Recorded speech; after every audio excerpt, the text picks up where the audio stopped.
Roxo Media House. The surge in his head, former head coach David Beaudin brings his football expertise to frog fans everywhere in Dissecting the Frogs. Welcome back to a special edition of Dissecting the Frogs. We're here live at TCU. Practice just finished up, and really excited to bring you Coach Jeff Jordan, who's the Assistant Athletic Director of Player Personnel, the DPP. And we're going to get into what all that means and Coach's role here. But Coach has been throughout the state of Texas and some other stops, and we're going to talk certainly about your journey. Went to high school in Amarillo, so regardless of the role or where you've been, how exciting is this time of year? Oh, it's always a blast. You know, this is year 36 for me, and it's always – you get the same butterflies, you get the same excitement, looking forward to another season and start another journey. Sure, absolutely. And your journey is an interesting one for me as a coach. I'm always fascinated by this, and you know, it takes different twists and turns. But for you walked on at A&M, played for a legend of a coach in Jackie Sherrill at that time, and you know, as a walk-on and somebody who has to really grind it out. How do you think that experience, you know, sort of shaped you as a coach? You know, somebody that's got to really put in extra work to prove yourself and do those things. But that experience as a walk-on, how did that shape you being a coach? You know, it gave me a great appreciation, especially a great appreciation for the scout team.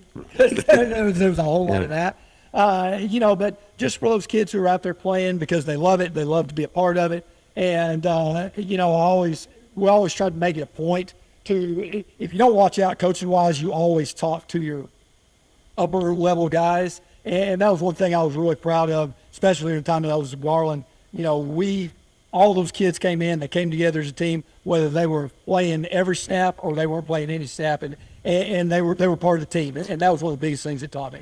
Yeah, I think, you know, what that does, not only for those players who may be sort of, you know, quote-unquote the bottom of the roster working their way up, I think it really does a lot for, you know, it sends a message to your star players as well that, you know, all of a sudden they start understanding the value of those players, which we, as coaches, we all know how critical that is to a locker room and to a team. Oh, well, 100%. Those guys are kind of your glue guys. They're the guys that are there every day. They work hard. They take care of their business. They're bought into the team. And when you have a good group of those type of kids, you're usually going to have a pretty good football team. Yeah, for sure. I completely agree. And so you go from A&M, and your first coaching job is where? It was at North Junior High in Richardson. Okay. I was there for one semester, and then moved over to Garland High School. Okay. And obviously had a great run there, a powerhouse program. You were the defense coordinator, and then obviously the head coach for 15 seasons. Is that right?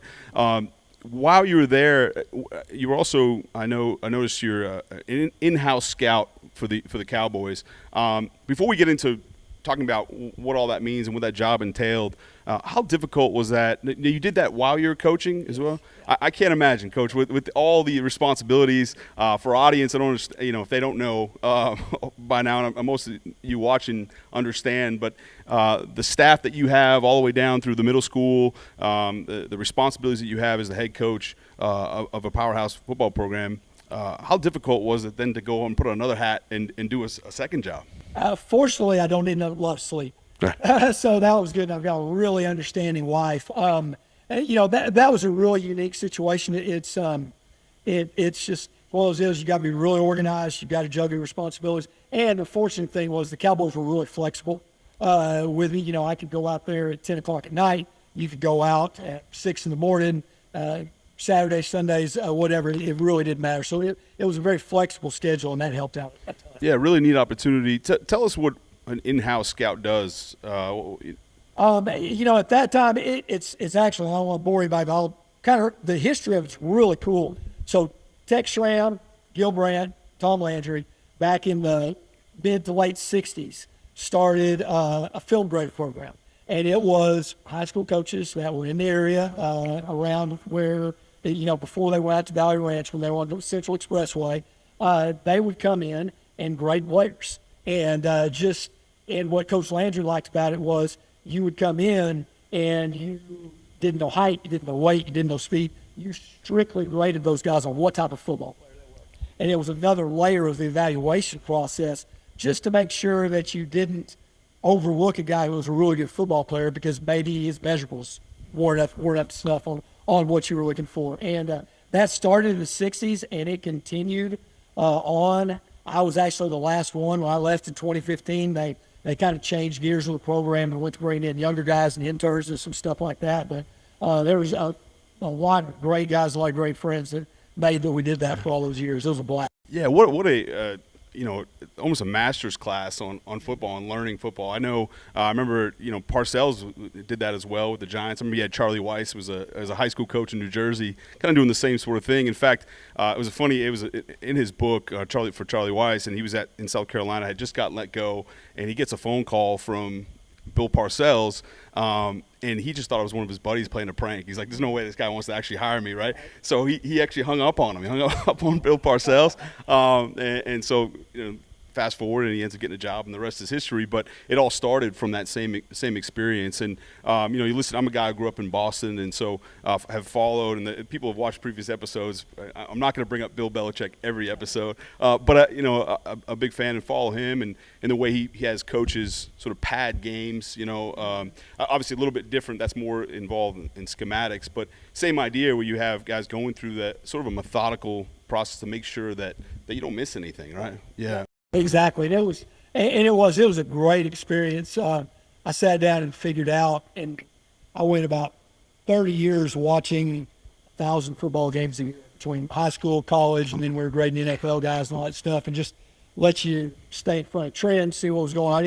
It was an unbelievable experience. Yeah, I can imagine. That's fantastic. So you have obviously a tremendous run at Garland. 15 years as the head coach, 28 years there total. And then you get a call to go to University of Kansas as the director of player personnel. Tell us a little bit, first of all, how that happened. David Beatty, who was the head coach at Kansas at that time, I had actually coached Dave when I was the head soccer coach at Garland my first year there. I'd actually coached Dave, and then his wife was a cheerleader for us. Her little brother played quarterback for us. So I'd known both those families for forever. And then Dave actually came back to Garland, and we coached together for 5 years in the late 90s. And then he had left and started doing the college deal and all that stuff. And we had stayed in touch, good friends. And he came back. They were creating a personnel department. That was right when personnel departments were getting started. And he was creating a personnel department. I was at a point where our youngest daughter had just gone off to college. I was able to retire. Everything just kind of worked right. And so moved up to Lawrence for a couple of years. As neat of an experience that is, and an opportunity that is for you career-wise, as a lifelong Texas guy, been throughout the state, how difficult was that for you to make that move? It was really difficult. It was a strange time. It was an interesting time. It was good because we ended up. I actually just got an apartment up there. My wife stayed here because both our daughters were in Austin, and her exact words were that that's great, and I think you should do it, but I'm not leaving Texas. Right. Okay. No problem. And we made it work, and it was a cool experience. The people of Kansas were great. They reminded me a lot of the people from Amarillo, growing up in West Texas, and those type of people. Just really good, solid earth people, and met a lot of really awesome people and situations. It was a great learning experience. It was a lot of fun. Yeah, no, that's fantastic. So you're the director of player personnel, and that's your current title here as well at TCU. And we're going to kind of continue that talk of the journey, but I want to stop for a second and for our viewers, what is director of player personnel? Because you hear director of recruiting. Okay, I can connect the dots there. Offense coordinator, I understand. What exactly is that job entail? If you figure it out, let me know. You'll be the first person. I kind of been thinking it for 7 years, and nobody ever pinned me down too much on that. It's the way I look at it, it's very similar to a front office director of college scouting, general manager job.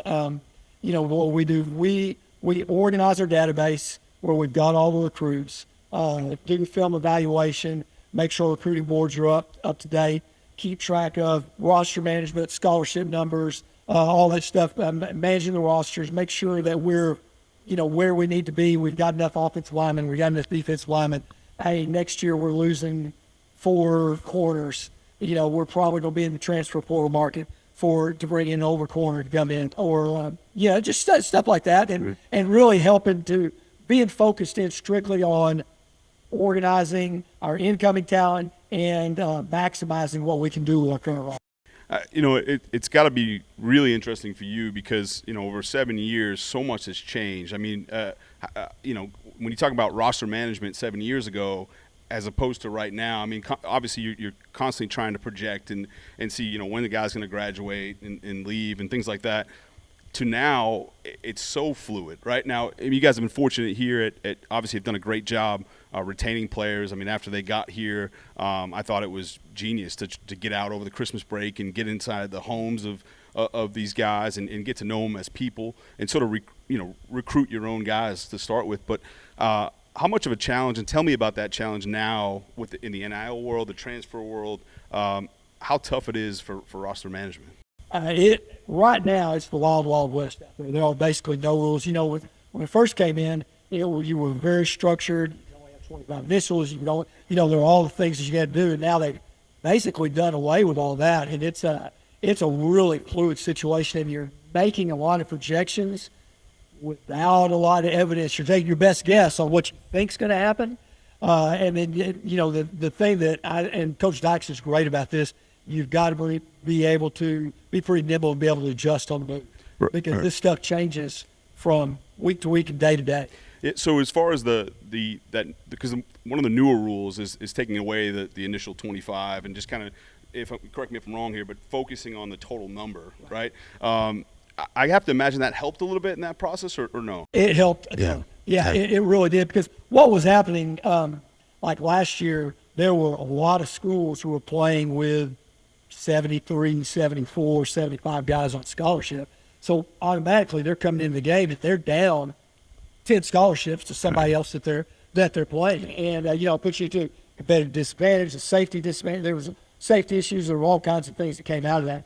Moving it to where you just have to get to 85 gives you a lot more flexibility so you can completely fill out your roster. Yeah, it makes total sense. And obviously you've got great relationships, so you can kind of talk to high school coaches in those areas. But one of the things, I know you were the director or one of the directors of the DFW Coaches Clinic. That is for those who don't know, a monster of a clinic and has been wildly successful. How much has being in that role helped you with just relationships in this area in general? Oh, yeah, for sure. And gosh, that's one of the favorite things that we've ever done. We're coming up on 24 years of it. It's amazing to even think about. Joe Martin, run it with Joe Martin, who's president of THSCA, and then Bob Ledbetter, who's legend, South Lake Carroll, and a big part of it is we bring in speakers, and they're all the most successful guys in Texas. And so getting to continue to meet those guys, especially those young guys who are up and coming, and getting to meet them through the clinic, it helps a bunch. It's invaluable. Getting back to one thing you said earlier, you talked about your family, and I know how important your family is to you, and having two daughters. Tell us what that was like, because it could be the biggest blessing in the world, and obviously it can be a tremendous challenge as well, raising two girls as a head football coach. Tell us a little bit about that and what that was like, because I don't think people understand just how crazy it is, frankly. No doubt. It was a blast. It was, but both girls grew up coming in locker rooms, being around kids, doing all that stuff. It's funny how things work. Our older daughter is not really into sports. She was a lot more academic. That's probably not nerdy. That's saying we tell her that all the time. But she always loved to come up, loved to see Dad. And then our younger daughter was always really into sports and has always really enjoyed it and been a part of it. But being there and I've always been fortunate. When I was with Joe Martin at Garland, and then when I took over, we had a very family-friendly atmosphere, and then Beatty's been the same way, and Sonny's been the same way, that your family's always welcome. We're always welcome to come up here, because, you were coaching. If you don't watch out, you look up, all of a sudden your kids are 16, 17 years old. You spent your whole life raising other people's kids. You hadn't ran home as much. Yeah, Yeah, that's one thing I noticed just being out here just the first few days of camp. I mean, all the little kids are running around after practice, and there's nothing better than that. It is, yeah. I mean, because it's really special to be able to share those. As you know, as tough as it can be on a family, I also think it's a really neat experience for those kids to grow up, around 100, big brothers that are men of character, and to have that. So for all those to say, how tough it is, I think we're all pretty blessed as well. 100%. Yeah, fantastic. So you go from Kansas to with Coach Sonny Dykes at over in Dallas, and then obviously now you're here. So being at some other places, obviously you've been at another school in the Big 12.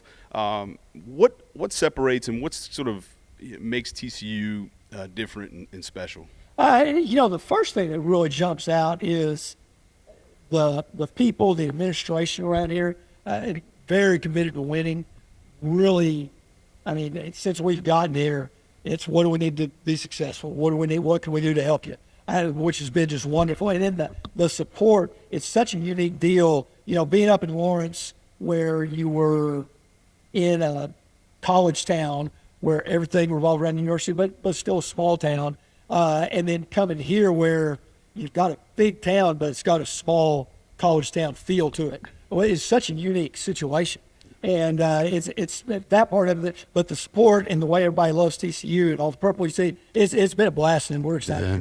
No, that's great. We've talked about, I've talked to several coaches, and I got into that a little bit with Coach Mark Tomadol as well. Just, he's been in small college towns and places, and this really is the best of both worlds. I mean, and I know people throw it around a lot, but you've got, you're sitting right in the middle of Metroplex, and yet you go to a game and you feel like you're at a little small town feel. So it's pretty neat deal.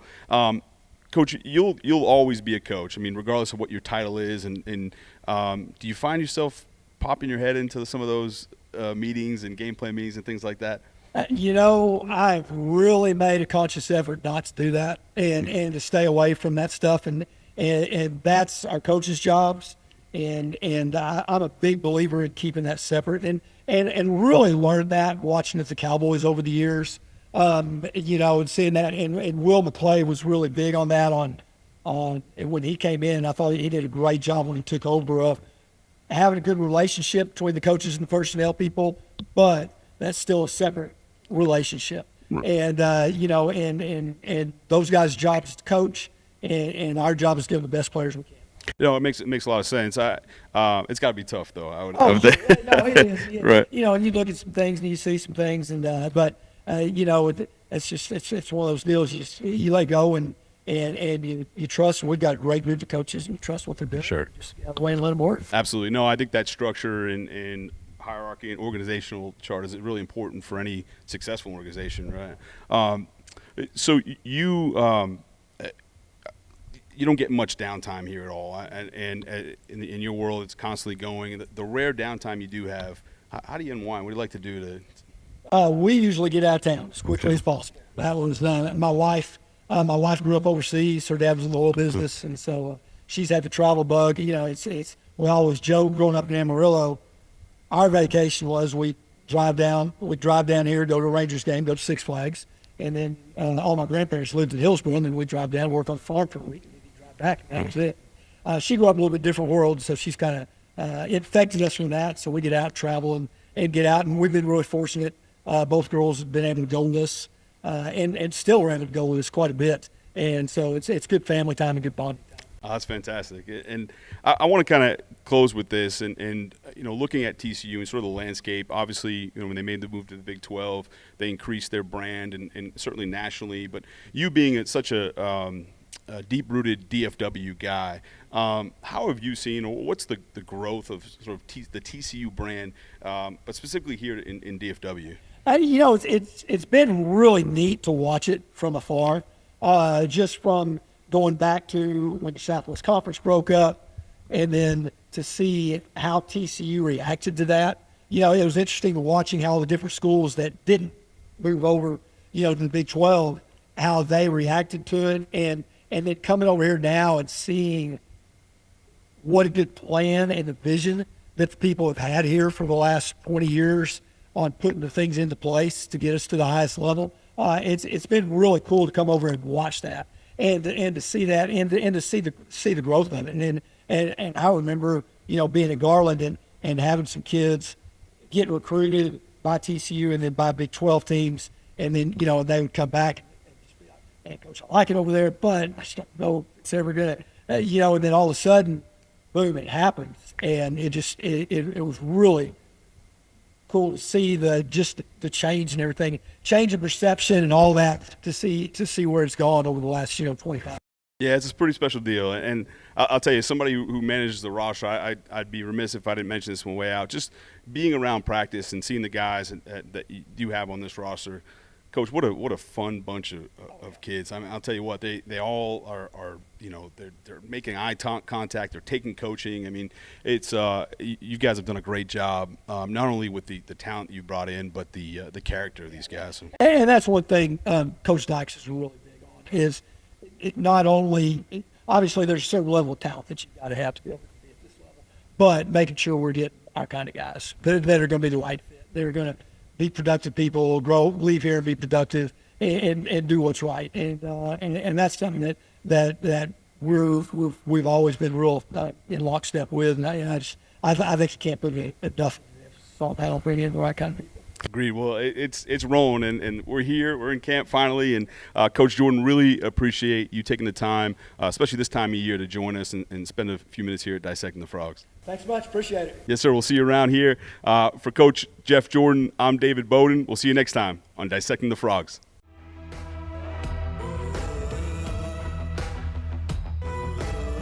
PlayActionPools.com, newest sports pool hosting platform. PlayAction Pools is your spot for all of your football contest needs. Whether it is a pick'em or a survivor pool, PlayAction has you covered against or without the spread. Be sure to check out PlayActionPools.com. Roxo Media House.